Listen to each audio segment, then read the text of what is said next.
یہ ستمبر 2021 کی وہ تصویر ہے جس سے شاید ہر پاکستانی واقف ہے۔ چائے کا کپ تھامے جنرل فیض حمید بطور DGI کابل میں موجود ہے اور ایک صحافی کے سوال کے جواب میں کہتے ہیں کہ don't worry everything will be okay۔ What is your best I have hope? just landed and We are working for peace and stability in Afghanistan. don't worry, everything will be okay.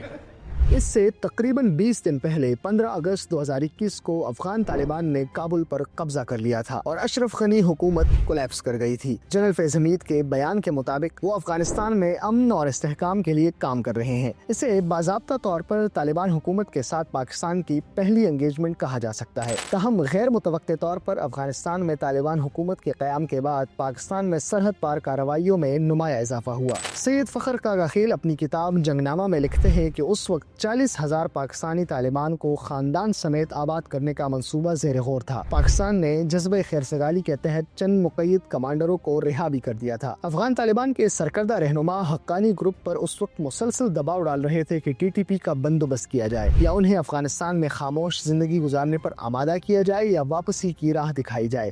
اسی تناظر میں افغان طالبان کے وزیر داخلہ اور Haqqani group کے سربراہ سراج الدین حقانی کی سفارش پر پاکستان نے ان کی ثالثی میں TTP کے ساتھ مذاکرات کا آغاز کیا۔ اس سلسلے میں 1 نومبر 2021 کو جنگ بندی کا پہلا معاہدہ ہوا تھا جو دسمبر 2021 تک جاری رہا اور اس کے بعد سرحد پار دہشت گردانہ کارروائیوں کے گراف میں مسلسل اضافہ ہوتا رہا۔ 2022 پھر وہ سال تھا جب باقاعدہ مذاکرات کے ادوار شروع ہوئے۔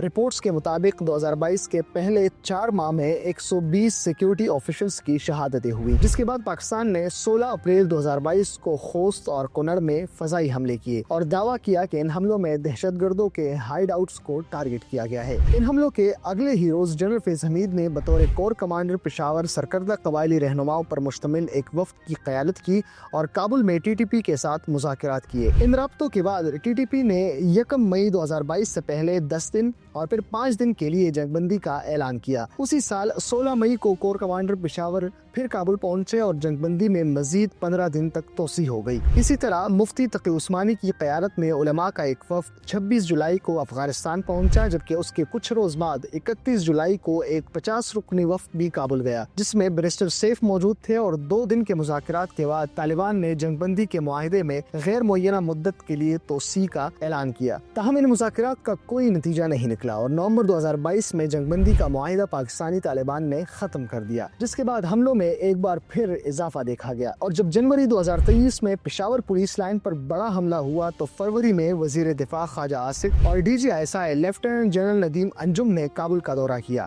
اور افغان حکام سے ملاقاتیں کی، لیکن ایک بار پھر ان سارے رابطوں کا کوئی نتیجہ برابر نہیں ہوا اور دونوں جانب سے ان ناکام مذاکرات کی ذمہ داری ایک دوسرے کے سر ڈالی گئی۔ افغان وزیر داخلہ نے اس وقت کہا تھا کہ یہ مذاکرات 90% کامیاب ہو چکے تھے۔ پاکستان میں قیادت کی تبدیلی نے اس کو بریک لگا دیا اور نئی قیادت نے اسے فار گرانٹڈ لے لیا۔ دوسری جانب افغانستان میں پاکستان کے سابق سفیر منصور احمد خان اس وقت ان تمام مذاکرات کا ایک اہم حصہ تھے۔ انہوں نے اس وقت بتایا تھا کہ اس کی ناکامی کی وجہ ناقابل قبول مطالبات تھے، جس میں فاٹا کے خیبر پختونخوا میں انضمام کا فیصلہ واپس لینے کا مطالبہ سر فہرست تھا۔ حملوں میں شدت کے بعد ایک امید کی فضا اس وقت پیدا ہوئی جب اسلام آباد میں افغان سفیر سردار احمد شکیب نے مولانا فضل الرحمان کو 2023 کے آخر میں سرکاری دورے کی دعوت دی، لیکن یہ ایک نجی دورہ تھا۔ لیکن پھر بھی مولانا فضل الرحمان نے اس دورے کے لیے وزارت خارجہ سے اس وقت بریفنگ لی تھی، تاہم وہ بھی اس معاملے میں کوئی کردار ادا نہ کر سکے۔ اس کے بعد جب ہم سال 2024 کو دیکھتے ہیں تو یہ سارا معاملہ ہمیں پوائنٹ آف نو ریٹرن کی جانب بڑھتا ہوا محسوس ہوتا ہے۔ اس سے پہلے 2023 کے آخر میں پاکستان نے repatriation of illegal foreigners plan کا اعلان کیا، جس کے نتیجے میں افغان مہاجرین کو مرحلہ وار بے دخل کرنے کا منصوبہ سامنے آیا اور اسی طرح مارچ 2024 میں پاکستان نے دوسری بار افغانستان میں فضائی حملے کیے، جس کے بعد سرحد پر جھڑپیں بھی ہوئی۔ 2024 کے وسط میں وزارت داخلہ نے میڈیا کو اس بات کا پابند کیا کہ وہ پاکستانی طالبان کے لیے FAK یعنی فتنۃ الخوارج کا لفظ استعمال کرے، جبکہ ایک دوسرے اعلامیے میں حافظ گل بہادر گروپ کو کالعدم قرار دے دیا گیا، جس کے بارے میں ماہرین کا خیال ہے کہ اس کے ذریعے گٹ طالبان کا تصور ختم کر دیا گیا اور دسمبر 2024 میں پاکستان کو نتیجے کے طور پر تیسری بار ایریل سٹرائکس کرنے پڑے تھے۔ صرف 2024 میں پاکستان میں 500 سے زائد دہشت گردانہ حملے ہوئے، جو